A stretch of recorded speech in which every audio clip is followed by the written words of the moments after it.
Hello everyone. I'm making this video in response to something I watched yesterday. I watched a rerun of Republican debate. I forgot which one it was, but basically it was on that particular clip that I watched. It was Senator Huckabee and Dr. Ron Paul going at it, and it started out when Senator Huckabee's talking about the war in Iraq and whether we should stay or not. And he says that we shouldn't leave Iraq until we have left with honor, and that if anybody understands that, it's Senator McCain. And then he turns and he talks to Ron Paul saying, you know, and he says, Dr. Ron Paul, whether we went in there or not, whether it was a mistake or not, that could be debated some other time. For right now, we're in there, so we should finish the job and come home with honor. And Dr. Ron Paul is saying that we're just trying to save face, and how much longer it's going to take before we realize that it's a war that we won't win and we're going to be there forever. And it goes back and forth. So I'm going to play the clip, and then I'm going to comment on the issue.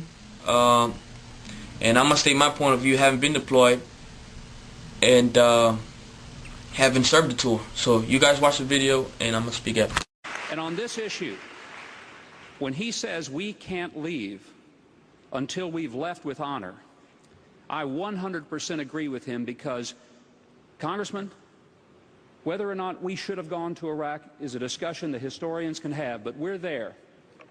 We bought it because we broke it.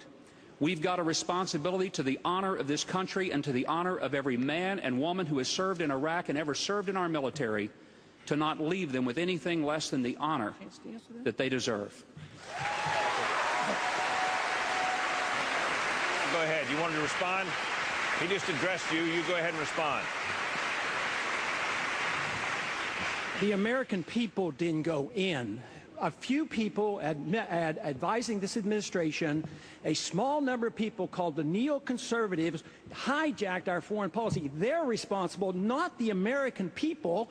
They're not responsible. We shouldn't punish them. Congressman, we are one nation. We can't be divided. We have to be one nation under God. That means if we make a mistake, we make it as a single country, the United States of America, not the divided States of America. When we make a mistake, it is the obligation of the people through their representatives to correct the mistake, not to continue the mistake. And that's what we do on the floor of the Senate? No, we've dug a hole for ourselves, and we've dug a hole for our party.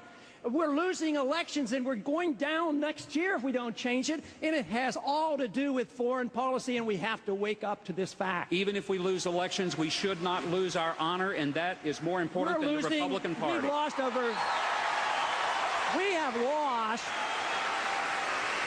We have lost over 5,000 Americans killed in We've lost over 5,000 Americans over there in Afghanistan, in Iraq, and plus the civilians killed.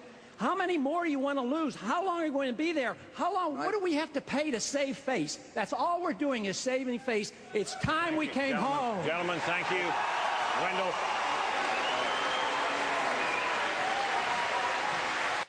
So very interesting debate. But this is what I have to say. Huckabee talks about honor. Honor? Are you kidding me? You saying that it's an honor to die in Iraq and to fight a war that we started and we're in the wrong? You're going to tell me that it's an honor to serve in Iraq when private contractors get paid $100,000 plus and drive $60,000 vehicles inside the base, while soldiers are outside the base rolling and patrolling and losing their lives? Is that honor? Are you kidding me? Is it an honor knowing that KBR stock has more than doubled since the war started?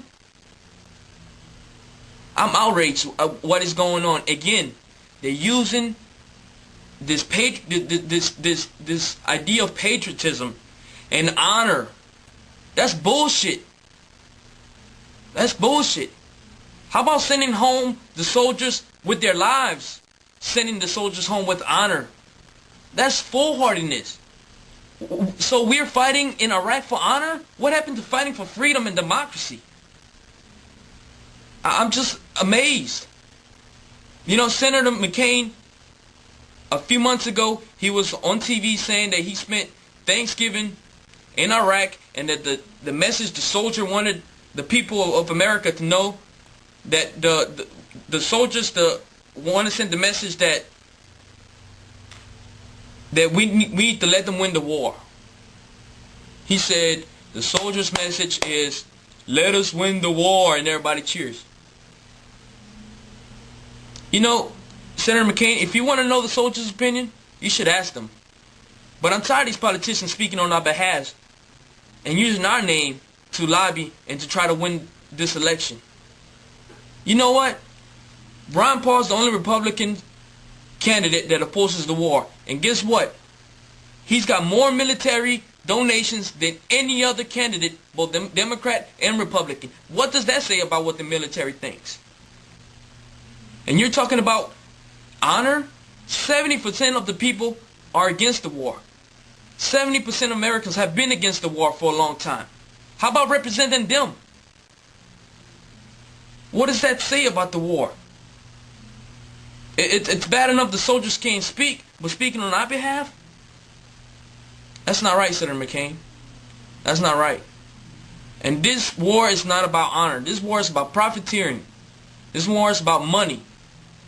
You have civilians, private contractors who are sitting in Iraq and on fat asses doing nothing, getting paid $100,000 plus, while KBR is getting billions of dollars in contracts, unaccounted for.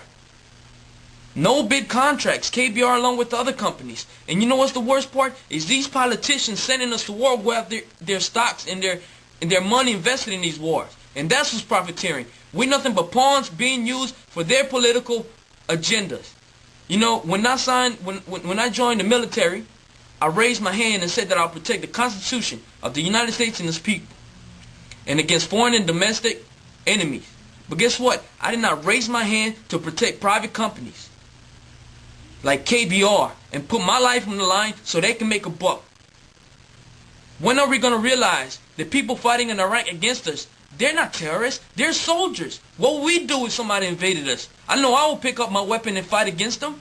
What the hell we call them? Terrorists? These people want their country back. Let's give them their country back. It's that simple. You know, I'm just surprised many Americans say, you know, a lot of American people are their values are driven by Christianity, and mine are too. But guess what? God says, love your neighbor as yourself. You know what? Let's put ourselves in those shoes and see how we feel. It's that simple. Do unto others as you would have done unto yourself. If you're Christian, ask yourself that question. How would we feel if somebody came in this country and they thought President Bush was a bad president, and they said that we have these weapons, and they said that we're harming terrorism, and they said that we're connected to Al-Qaeda or something, and it wasn't even true, and they attacked us? How would we feel? How would we feel if somebody used preemptive strike against us? We need to wake up, and these politicians need to stop playing with the citizens' emotions and trying to give them this emotional high and patriotism. Let's speak reality. Let's speak reality. You want to talk about honor and democracy and fighting for freedom? What's going on in Sudan right now? The genocide is going on over there. What are we doing about that?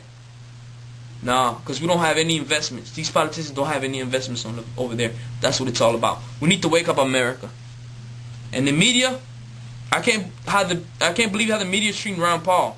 I watched yesterday, the day before the Iowa caucus, and Paul didn't get any airtime. Why? Because he's the only one that opposes this war, and he's the only one that speaks truth into that tube. He's the only one that talks about the role the CIA plays. He's being real with the American people. Everybody else just wants to play this whole patriotism thing, and that, you know, honor and fighting for democracy. Come on, let's speak about it. You send me to Darfur, Africa, fight for those people that are being killed, the genocide? I'll gladly do it. Send me to Iraq for fight for private companies?